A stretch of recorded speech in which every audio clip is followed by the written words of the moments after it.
Please note that some of our listeners may find the following story disturbing. Listeners' discretion is advised.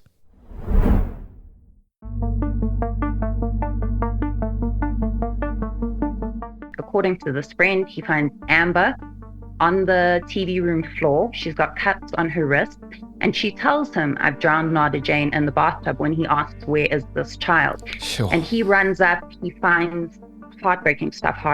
And to hear this man talk about it, because he was obviously the person who discovered the body, was really heartbreaking. You could see the impact that it had had on him. That's our legal journalist Bernadette Wicks, detailing a truly heinous crime that shocked our readers this week. In 2023, 4-year-old Nada-Jane Challita was discovered dead in the bathtub of her Johannesburg home, with only one suspect to point the finger at: her father's now ex-partner, Lee Hughes, the little girl's former preschool teacher. Facing a count of murder as well as disturbingly 2 of rape, Hughes' trial finally got underway in the South Gauteng High Court this week, with the father, Elie Challita, taking the stand to testify against her. There was a threat made, according to him, on the part of Amber, where she said that she was going to kill the child. At the time, of course, he thought it was something that was just said in the heat of the moment. That story in full next. Later in the show, a Cape taxi leader is gunned down in Inyanga. And finally, Mzansi's favourite Bok Lock is back in action with a home gym to boot. To stay tuned to The Lead for every edition, hit the follow and subscribe buttons on our Spotify, Apple, and YouTube podcast channels. My name's Graham Robenheimer. Let's chat all this and more right here on The Lead on News 24.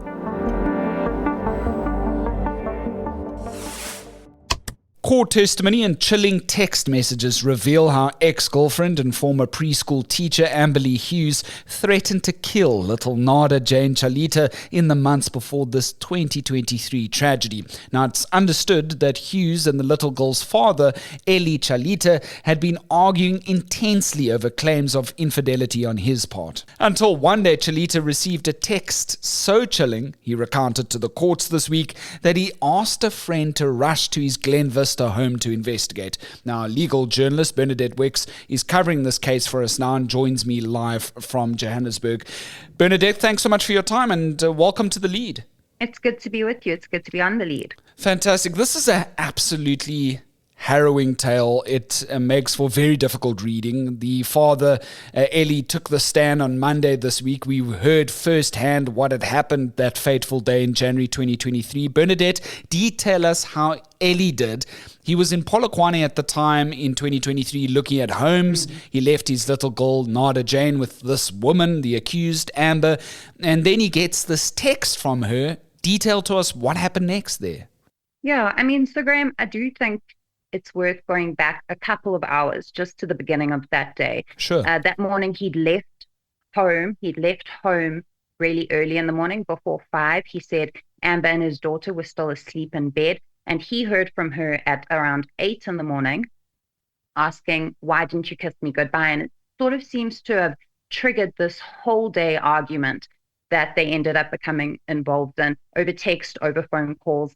A lot of messages that she had sent him were read out in court, and it seems as if she also suspected he might have been cheating on her. But yes, ultimately, she sends this chilling message. She says something along the lines of, "You broke my heart, I'm going to burn yours," and then she just stops responding to any of his messages. So he obviously flies into a panic, knowing his little girl is at home, and he phones a friend who's in the area, and he says, "Please, can you go over and check on Nada-Jane?" And so his friend, who also testified in court this week, actually goes over to the house, and he says he eventually gets in. It's the whole process of getting in. He struggles to get access, but he eventually gets in, and according to this friend, he finds Amber on the TV room floor. She's got cuts on her wrist, and she tells him, "I've drowned Nada-Jane in the bathtub," when he asks, "Where is this child?" Sure. And he runs up, he finds heartbreaking stuff. And to hear this man talk about it, because he was obviously the person who discovered the body, was really heartbreaking. You could see the impact that it had had on him. But he says he finds this child floating face down in the bathtub. They rush her off to hospital, but unfortunately she is declared dead there. The father arrives at hospital a short while later. in his testimony, he spoke about how he found out that his child was in fact dead. His friend's wife was crying in the hospital corridor, and she's the one that told him. He said he spent a couple of hours, a little bit of time with his child's body, and then he left. But I mean, obviously, incredibly heartbreaking testimony from everyone involved. Very, very difficult. You can hear and you can see the impact that these events have had on them. Bernadette, notwithstanding those first hours before the tragic event, there had been quite a couple of fraught, heated months between this couple. There had been some incidents that had played out in the lead up to the murder, right? Absolutely. We did hear how in the beginning of their relationship, he described it as just fantastic. When I spoke to him personally, he said when he had told his friends he was dating Amber Lee, who was also, when they first started dating, of course, Nada-Jane's preschool teacher. His friends were all like, what more could you ever want? What more could you hope for? This is going to be so fantastic for her. This is going to be so fantastic for you. But he said he quickly noticed jealousy on her part over Nada-Jane, or sort of around the attention that Elie would give Nada-Jane and the money, according to him, that he would spend on Nada-Jane. And he did talk about one fight in particular that they got into around 6 months before the event. And in that fight, there was a threat made, according to him, on the part of Amber, where she said that she was going to kill the child. At the time, of course, he thought it was something that was just said in the heat of the moment. When I spoke to him personally, he said, people get angry and they say these things, but he just never in a million years thought she meant anything by it. Yeah, unbelievable to me that this woman was a preschool teacher once upon a time who had had the responsibility to look after Nada-Jane, and for this to happen. What do we know of Amber's version of events thus far, Bernadette? What's she claiming and what's her demeanor been like in court? Of course, in the previous question, I referred to this as a murder as per what the prosecutors are alleging at this stage, but Amber says otherwise, right? So Amber has pleaded not guilty. She's facing a total of 2 counts of rape and 1 count of murder. She's pleaded not guilty to all of those charges. And she did provide a plea explanation, quite a detailed plea explanation, where she put forward her version of events. And basically, according to Amber, it was just a terrible accident. She agrees that they were arguing that day, but she says she left Nada-Jane playing in the bathtub and she was texting and arguing with Elie. And she tripped over the dog and cut herself on a glass. Now, this is her version, according to her plea explanation. She says she went to clean herself up, and I think she says something around how she didn't actually want to frighten Nada-Jane with all the blood. So she says she went to clean herself up, and when she came back, she found the child unresponsive. There was no explanation provided, however, for the rape allegations. And then when it comes to her demeanor, I mean, she's very soft-spoken. Obviously, the charges were put to her in court, and she did have to, in open court, tender her plea. Very soft-spoken, very quiet, seems very reserved. She doesn't really engage with the media much. She certainly doesn't seem to enjoy the attention, enjoy the cameras that are there. She looks at the floor, straight ahead. She's somewhat expressionless. Now and then, I would say, she does appear to be sad. It's a tragic story for everyone involved. On Tuesday, we then heard from forensic pathologist Dr. Elie van Staden. She took to the witness box. She conducted this post-mortem on little Nada-Jane. What were her findings, Bernadette, and how did Amber's defense try to dispute those findings? Well, essentially, and this is a point that Dr. van Staden made on the stand repeatedly, her job is purely to identify what the cause of death is. It's not necessarily what they talk about as being the manner of death, how that cause sort of came about. But she did find that the child died from drowning, which is not really in dispute, and that there was evidence of sexual assault. Like I said, on the stand, we all accept, or everyone involved accepts, that the child did die from drowning. But I think what was powerful was that the court asked for her opinion on whether Nada-Jane could have drowned herself. And she said she didn't see how that could have happened. This would obviously be working on the assumption that the child must have slipped or fallen and hit her head and been knocked unconscious. And there were bruises on her head, bruises and abrasions, in fact. But what Dr. van Staden said is the kinds of bruises and abrasions that were on her head were not serious enough for her to have been rendered unconscious by a fall that caused them or anything like that. Again, she was 4 years old, and Dr. van Staden pointed out a 4-year-old can generally swim, they can generally sit up. She had no physical abnormalities that would have affected her. And like we say, I mean, the real question is not necessarily how she died. We know she died of drowning, but it's what exactly happened. And on Amber's version, like we've said, this was an accident. And her defense sort of pushed this, and they said, you can't say it's impossible that this was an accident, can you? And Dr. van Staden was eventually forced to concede that she couldn't say it was impossible, but in her opinion, she didn't see how it could have happened. Bernadette, and I've put out a banner at the beginning of the show to just warn our listeners of course, some of the details that we've been wading through in the last short while in our discussion. A big question mark has been in your reporting, has been this question of the rape allegations. We don't know an awful lot about these claims of sexual assault yet, but the forensic pathologist has pointed to those, right?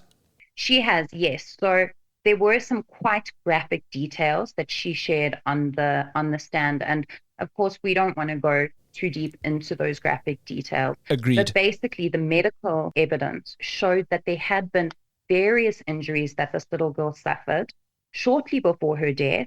And when she spoke about how shortly before her death, she said this was a matter of minutes or a matter of hours. And that obviously becomes important because we know that this little girl and the accused were alone at home for hours, for all the hours leading up to her death. And that these injuries did indicate that Nada-Jane was sexually assaulted. There were also older injuries, which indicated from their healing that this wasn't a one-time event. So that's what we do know about the sexual assault and rape allegations. And we'll have to see what the court makes of the medical evidence in that regard. Yeah, I honestly struggle to get my head around that. In the meantime, you've spoken extensively to the father, Elie. He's been pictured at court with the little girl's biological mother, Amy Johnson. You've relayed how undoubtedly he had this really tough time recounting the events on the stand. What else did he share with you about how he is at the moment? Yeah, so we did. We spoke on Monday, and he said it was tough on the stand, grueling. He used the word torturous. We spoke about his and Amber's relationship and specifically what it was like in the beginning and how it spiraled into what it did. He's broken. I think that was really the takeaway for me. So is Nada-Jane's mom. They're both just absolutely broken, as you can imagine any parents would be. I do think something special is that this tragedy has actually brought them back together as a couple. And when I spoke to him about that, he was kind of saying, there's no one in the world who understands this loss like Nada-Jane's mom does. And so there is something there, I think, something special and sort of comforting there. He got very teary when I asked him what he would say to his daughter if he could speak to her again. He couldn't really answer that question. You could see, it's been 2 years now, but you could see, and it's always the case when you speak to a grieving parent, no matter how much time goes by, the wound is as fresh as it was at the time it happened. Absolutely. And some of our readers, through your reporting in the comment section on News 24, some of them have been sort of speaking from the same sort of stance that, let's quote one of them, Vans K wrote, "I would distance myself, quote unquote, from a person who had threatened the life of my child. As a father, you are meant to protect your child." And there's a lot of comments that speak to that. How could he have allowed, his child to remain with this woman, given the history of threats that had been made? I can't imagine that he spoke to you an awful lot about that. He just said, who would ever have thought this of a preschool teacher?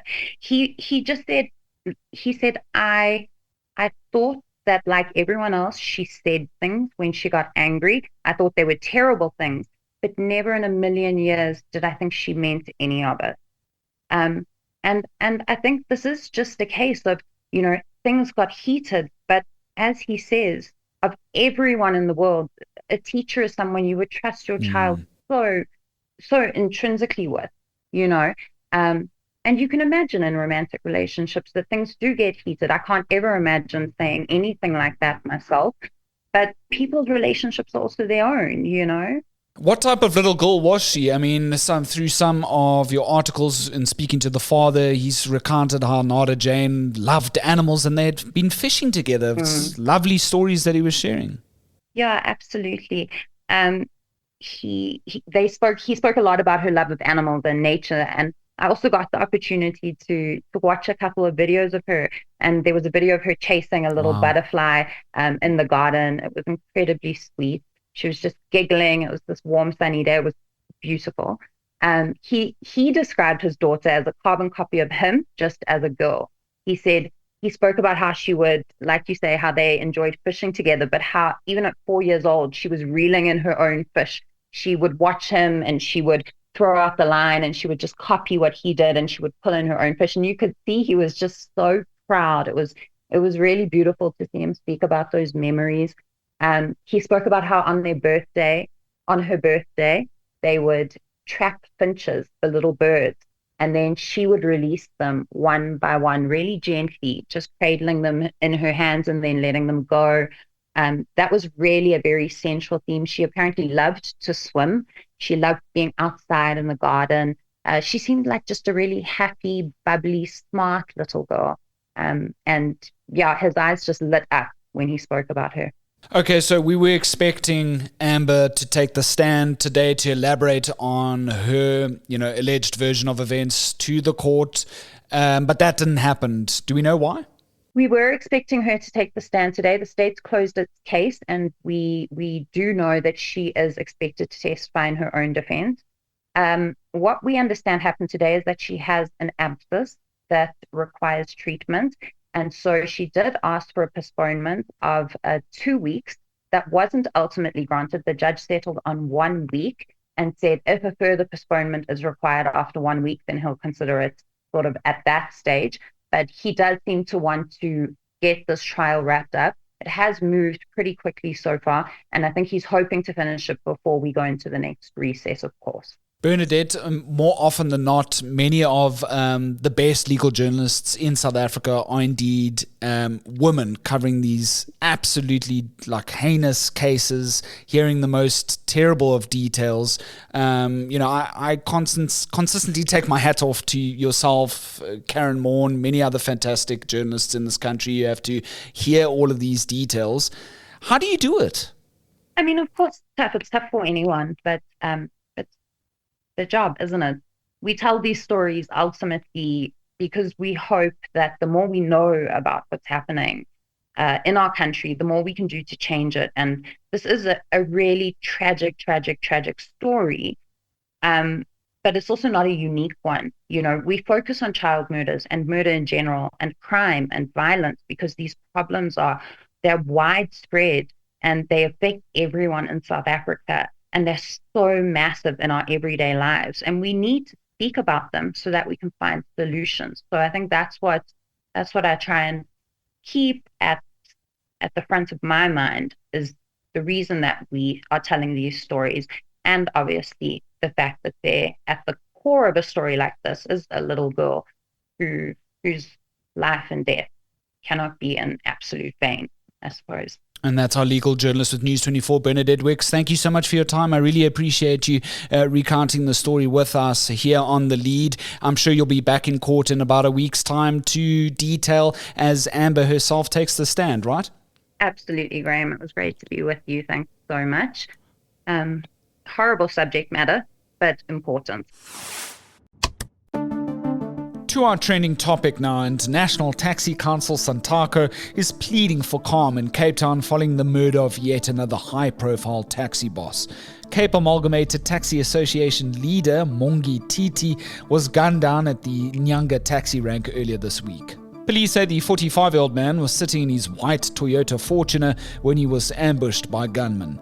No one's been arrested as yet, with the SAPS's taxi violence unit on the case.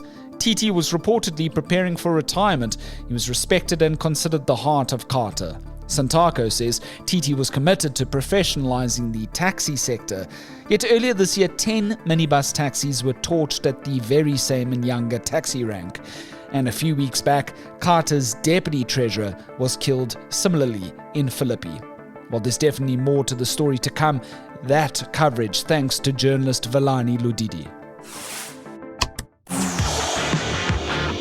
And finally, in your latest sport, expect Bok lock Eben Etzebeth back in action for the Sharks against Edinburgh in the United Rugby Championship this long Easter weekend. Well, he hasn't played since December after picking up a concussion against Exeter. Etzebeth is going to be flanked by 13 other international stars in the starting 23. In other URC fixtures, the Lions take on Benetton, Stormers versus Connacht, and Munster up against the Bulls. And finally, Etzebeth's also been trending for transforming his garage into a practical home gym, inspiring many of his more than 500,000 Instagram followers to follow suit. The Springbok will need to keep fit ahead of a series of tough tests against New Zealand, Ireland and France later in the year, but some fans couldn't help but joke with the Bok lock. Where does he park his car? For up-to-date action, be sure to follow News 24 Sport.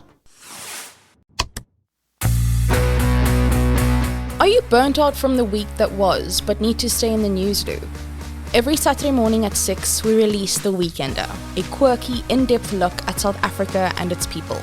Chock full of exclusive interviews, food, wine, playlists, and opinions, The Weekender is the ultimate segue into Saturday, right here on News 24. From this truly disturbing case of child murder to a beloved Bok lock back in action. That's been our show. We'd love more of your emails, comments, and especially voice notes on The Lead. You can mail thelead@24.com to be in our next edition. Our next show will land on Tuesday, the 22nd of April, like clockwork at 7 p.m. Hit the follow and subscribe buttons on our Spotify, Apple, and YouTube podcast channels to be reminded then.